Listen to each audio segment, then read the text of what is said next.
defenders, I think, it's like.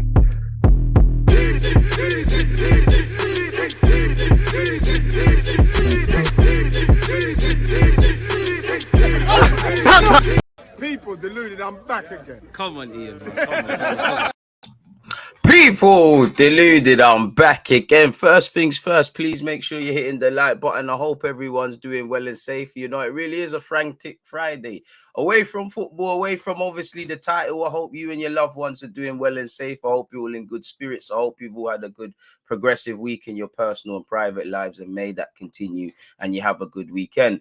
Now, let's address the elephant in the room. I know there's probably a social media friendly. I know Arsenal fans are probably, you know, in mixed emotions. Some are gutted, some are angry, some are somewhat bitter. You know, Chelsea fans probably using it as a stick pause to beat Arsenal over the head with. You've all seen Omari Hutchinson, or it's not been technically confirmed yet. Shout out my guy Secret Scout, and you know him, Fabrizio Romano, and just everyone and their nan, every Arsenal and Chelsea youth enthusiastic, Don has reported on the news. Omari Hutchinson seems close to joining Chelsea again. In terms of the fee, contract length, exactly why, I can't tell you why he's doing that. You'd have to wait for the man or loved ones to speak. For what I do know of Omari and his family, they're very proactive with the man's development, you know, not just as a footballer, as a person. So there's got to be a reason. There's got to be something more than meets the eye here. And I wish them the best of luck, man. And gutted, you know, Omari, obviously, he's one of the poster boys for the academy. He's trained with the first team last season, didn't make his debut in the Prem, but he travelled. He's switched allegiances to Jamaica. You know, I already like him because he's coming through Halem, but playing for my country as well as Barbados, which he's not, but that's another heritage of mine. It would have been lovely, you know. So it is what it is, you know. People might say, and they're completely right, the pathway at Arsenal probably looks a little less, a bit easier than at Chelsea, but that's because we don't know what's been said. When I look at it, it would almost be the same reason as to why I would join Man City as a young player. Of course, you want to make it to the first team, but you not saying Arsenal don't, but you are, you know, you're with some amazing you're with some other amazing young talent. Like Omari's a poster boy here. I'm not saying he isn't at Chelsea, but if I'm the smartest kid in school in a small town, as an example, and I go off to the big city where there's a special school for kids just like me, where we're all smart, I go into that room now. It's not that I'm not smart anymore, but am I not average because everyone's of a level? So maybe joining an incredibly competitive team. I know Chelsea's 23 didn't have the best of seasons last year, but joining a competitive team with, you know, quality coaches, you know, there's got to be a better contract on the table. These sort of things there, really, you know, maybe they've said to him, do you know what, come here for the first 6 months and then we'll pattern up a loan thing. Let's be honest, you know, Arsenal have made progress in it, but when it comes to bridging the gap and preparing footballers for academy to first team, we can't talk to Chelsea in that regards. And with that, you already know what goes against it, in which ironically Omari is.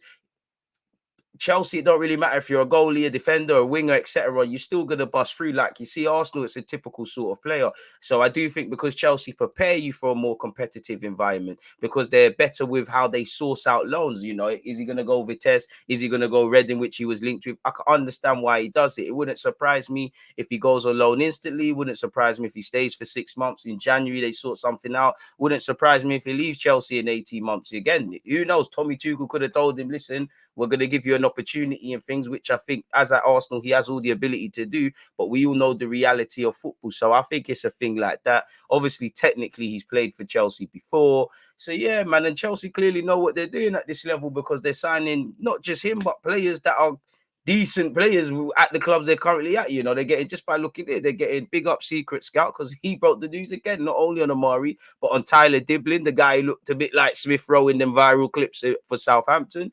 They've signed a couple of talented under 15s from Brighton. They've signed a talented Southampton under 15, 16 as well. And they've signed Zach Sturge, who's part of Brighton's 23. So it's a that thing, in it, you know. Omari, I hope he, you know, he fits the profile, able to play as a wing back. You know, he doesn't like it in a Tommy Tuchel system, can play out wide. Zach Sturge as well. They've got to have told them something at Chelsea. There's a couple of other talented players.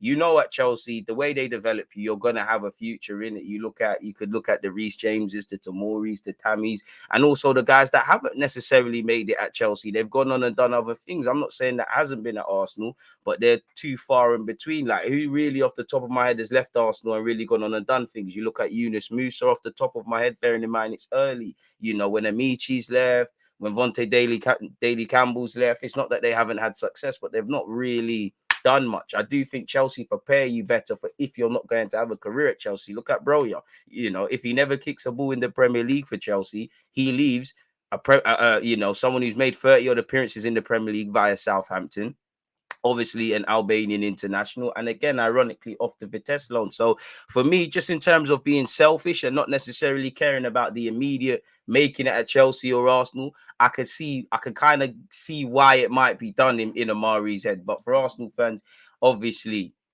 it's gutting in it, really and truly. Chelsea know how to do it, really. You know, it's almost like the City example. You know, if you go City, you're going to be around some quality coaches. Not saying Arsenal don't. World-class coaches, competitive environment, a club that knows how to bridge the gap.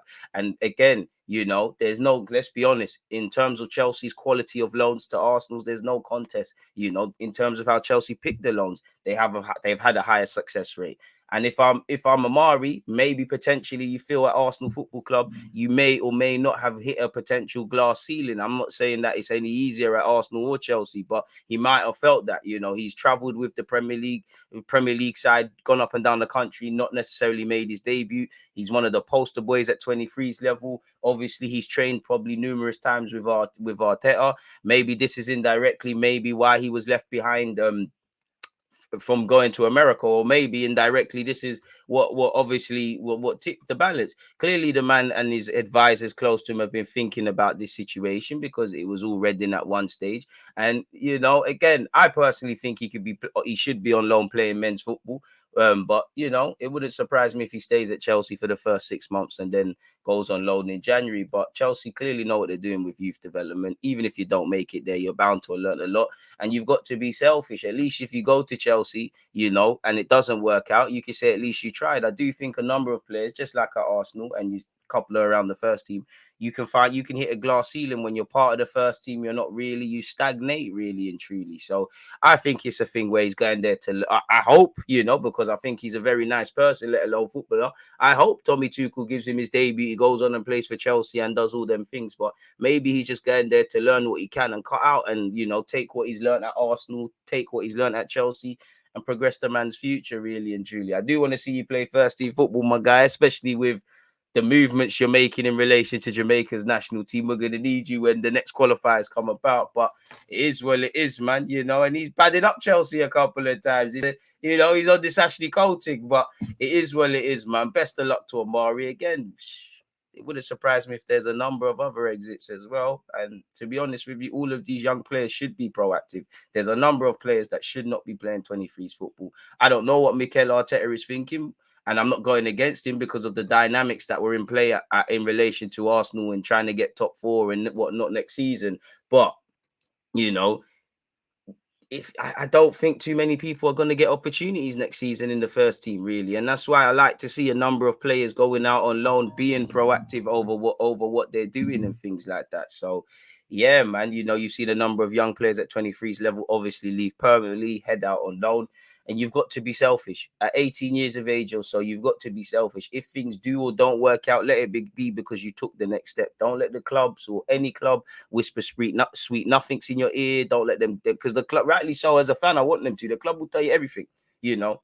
I'm not saying, you know, you look at Kion Edwards or Balogun. I'm just using them as examples. The club will tell them everything when their contracts are running down. We're going to use you. We're going to utilize you. We're going to do this and that and the other. And they might genuinely do that. But once you sign that contract, every young player, you're just one of the many on the scrap heap. You know, you look at Kyle Scott from Chelsea. Where is he now? You've got to be proactive. So if it doesn't work out for the lad at Chelsea, at least you could say you decided to go there. Really, you didn't just hang around like a bad smell. And again, you know, maybe he's, I don't know why, because again, you could say the pathway is blocked at Chelsea, you could say the pathway is blocked at Arsenal. You've still got Pepe, Reece Nelson, whether they're here or not. Talk of bringing in another winger, that Marquinhos brother who just come in from Brazil and cost 3 odd million quid. These are realities that go against young footballers. You know, I think Omari will be all right, because, you know, I know Arsenal tried to play him as a wing back a couple of years ago and he's not on that, but, you know, Tommy Tuchel plays a back three. If he was to get a first team angle, that could be an angle. He's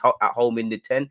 if I had to take a guess, he's probably at home right wing. So he actually ironically fits what Chelsea are doing. You know, the opportunity to maybe even learn from Raheem Sterling and Tommy Tuchel up close in training. And like I said, be a bit less special in that Chelsea team, because I'm not saying he isn't a standout player at Chelsea, but again, the recruitment drive. Everyone's an England international, trained with national teams, done whatever they're doing, or they've been a big fish in smaller clubs and they've gone there and it's mad competitive, really. Like I said, sometimes you've got to judge it not just on players who make the first team level at these clubs, but you've also got to judge it on people who don't. And to be honest with you, you know, there's obviously people who have forged out careers away from Arsenal. You know, Josh De Silva's out there, Yunus Musa left. You know, they both were proactive and left and joined teams that they were getting opportunities. But, you know, if you don't make it at Arsenal, there's a lot of talented players that are falling by the wayside, really and truly, where Chelsea, again, not to keep praising them, but if you're not going to make it at Chelsea, you have half a decent chance. Like, again, a bit extreme. And he did go on technically 3 loan spells in Conor Gallagher, Swansea, West Brom, and the latest one with Palace. If he don't make it at Chelsea, he's a Premier League footballer. There's many other examples of people who can, you know, Levi Colwill, he can play Championship Premier League. Tomori's over there in Italy. And for some people, I'm trying to use the extreme examples, but there's probably names that we don't know that have gone on and had all right things, you know, really and truly. So, yeah, man, I think it's a that thing. We'll have to see what happens. But best of luck to Omari, you know. Vexed though, I can't lie, man. I can't lie. Next time I play the guy at FIFA, if we ever play, I'm gonna try and smack him up at that game. No, I'm lying, man. Last time I played him, he absolutely collapsed me. But it is what it is, man. You know, I don't be surprised if you see a couple more exits, people. But on that note, you know, I think we've been here too long. So, yeah, man, let me get out of here. Emergency settings. Appreciate you lot for tuning in. Smash the like button. Let me know your thoughts. Wow. You always use that active red light, defending. I think it's like